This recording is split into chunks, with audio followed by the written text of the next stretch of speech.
ನಮಸ್ಕಾರ, ಅಶ್ವವೇಗ ನ್ಯೂಸ್ಗೆ ಸ್ವಾಗತ. ನಾನು ವಿಜಯಲಕ್ಷ್ಮಿ.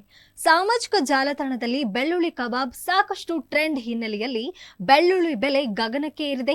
ಇದರಿಂದ ಬೆಳ್ಳುಳ್ಳಿಯಿಂದ ತಯಾರಿಸುವ ಪ್ರತಿಯೊಂದು ಪದಾರ್ಥಗಳ ಬೆಲೆಯೂ ಕೂಡ ಏರಿಕೆಯಾಗುವ ಸಾಧ್ಯತೆ ಇದೆ. ಹೀಗಾಗಿ ಬೆಳ್ಳುಳ್ಳಿ ಕಬಾಬ್ ತಿನ್ನಬೇಕೆಂಬ ಆಸೆ ಇಟ್ಟುಕೊಂಡವರಿಗೆ ಬೆಲೆಯ ಬಿಸಿ ತಟ್ಟಿದೆ. ರಾಜ್ಯಾದ್ಯಂತ ಬೆಳ್ಳುಳ್ಳಿ ಪೂರೈಕೆಯಲ್ಲಿ ಕುಸಿತ ಕಂಡ ಕಾರಣ ಬೆಳ್ಳುಳ್ಳಿ ಬೆಲೆ ಏರಿಕೆಯಾಗಿದೆ.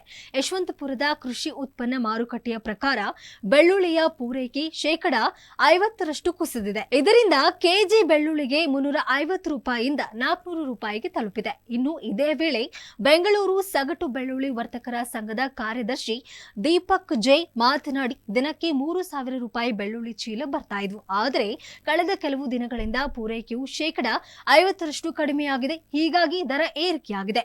ಉತ್ತರ ಭಾರತದ ರಾಜ್ಯಗಳಲ್ಲಿ ಬರಗಾಲ ಆವರಿಸಿದ್ದರಿಂದ ಪೂರೈಕೆಗೆ ತೊಂದರೆಯಾಗಿದೆ.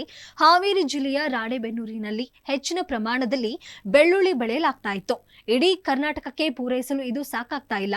ರಾಜ್ಯವು ಸಾಮಾನ್ಯವಾಗಿ ಮಧ್ಯಪ್ರದೇಶ, ಗುಜರಾತ್ ಮತ್ತು ರಾಜಸ್ಥಾನದಂತಹ ರಾಜ್ಯಗಳಿಂದ ಬೆಳ್ಳುಳ್ಳಿಯನ್ನ ಆಮದು ಮಾಡಿಕೊಳ್ತಾ ಇದ್ದು, ಆದರೆ ಈಗ ಮಧ್ಯಪ್ರದೇಶದಿಂದ ಮಾತ್ರ ಆಮದು ಮಾಡಿಕೊಳ್ಳುವಂತಾಗಿದೆ. ಹೀಗಾಗಿ ಬೆಳ್ಳುಳ್ಳಿ ದರ ಕಡಿಮೆಯಾಗುವ ನಿರೀಕ್ಷೆ ಕಮ್ಮಿ ಎಂದು ಹೇಳಲಾಗ್ತಿದೆ. ಇದಾಗಿತ್ತು ಈವರೆಗಿನ ಸ್ಪೆಷಲ್. ನಿರಂತರವಾಗಿ ನೋಡ್ತಾ ಇರಿ ಅಶ್ವೇಗ ನ್ಯೂಸ್.